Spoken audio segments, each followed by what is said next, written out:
determinant corresponding to each square matrix. We shall have a determinant. We denote the determinant like this. This is a square matrix of order 2 and its determinant is represented like this. The entries of the determinant is always enclosed between two vertical lines. Here is the matrix of order 3 by 3. Its determinant is represented like this.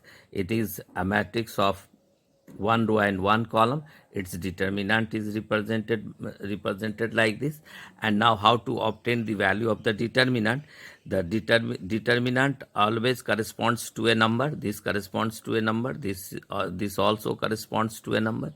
Matrices are just the arrangement of numbers, but their respective determinants corresponds to a number. Now how they corresponds to a number, we define like this. The determinant of a matrix of order 1 is equal to the entry itself, as here suppose the A11 is here enclosed between the two vertical lines, then determinant of it is equal to A11. For example, A is the matrix of order 1, its determinant is this, and that is equal to -5. What entry is here? That will be equal to the value of the determinant. Here is the another matrix B of one row and one column. Its determinant is represented by this, and its value will be equal to 7. Now how to obtain the value of a determinant of order 2? Determinant of order 2. Let A is a square matrix of order 2 and its determinant is represented by this. This corresponds to a number which is obtained by taking the product of this minus the product of this. A11 into A22 minus A21 into A12. Here one example is here. 2, 3, minus 1 and 5. This is a determinant of order 2 and the value will be obtained 2 into 5 minus 1 into 3, and that is equal to 13. So this is how we obtain the determinant of order 2. This into this minus this into this minus this into this. Now a matrix of order 3 by 3. A matrix of order 3 by 3, its corresponding determinant will be represented by this. The entries are being enclosed between two vertical lines. So before finding out, before defining the value of this determinant, we firstly define the minor and cofactors of each element belonging to the matrix or the determinant. As here we represent the minor of Aij by capital Mij, means the minor of the element belonging to ith row jth column is represented by Mij, as the minor of A11 will be represented by M11, the minor of A12 will be represented by M12, the minor of A13 will be represented by M13, and in this way we represent the minors. Now how the minors can be had from the matrix or the determinant? To write the minor of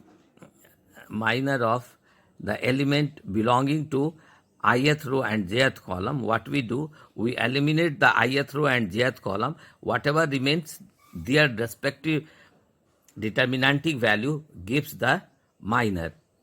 As here the minor of A11 represented by M11 is equal to the value of the determinant, which is obtained by eliminating first row and first column. That is A22, A23, A32, A33 is remaining. Its determinant is A22 into A33 minus A32 into A23, the determinant of order 2. And this is the minor of the element belonging to the first row and first column. Then the minor of the element belonging first row, second column. So here first row will be eliminated, second column will be eliminated, and the remaining elements will be A21, A23, A21, A23, A31, A33, that is here, and A21 into A33 minus A31 into A23, and that is the minor of the element belonging to the first row, second column, and in this way we shall obtain the minus of each and every entries belonging to the matrix or the corresponding determinant. So we obtain the minus and cofactors of all the 9 elements belonging to this, all the 9 elements belonging to this determinant. Then the cofactor. Let Aij, capital Aij, represent the cofactor of the element Aij. Then Aij is defined as minus 1 to the power I plus j into Mij. Aij is equal to minus 1 to the power I plus j into Mij. Meaning thereby, just by multiplying the minus with minus 1 to the power I plus j, we shall get their respective cofactor. So obviously what would be the value of minus 1 to the power, what would be the value of minus 1 to the power I plus j? It is either equal to 1 or equal to minus 1, according as it is I plus j is even or I plus j is odd.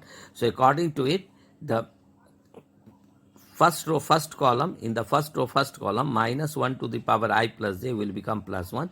In the first row, second column, minus 1 to the power I plus j, 1 plus 2, 3. So it is minus 1. And in this way, it will be alternately positive, negative, positive, negative, positive, negative, positive, negative, positive, negative, positive, negative, positive, negative, positive, negative, and positive. So just by multiplying the minus of the respective places with this sign, we shall get their cofactors.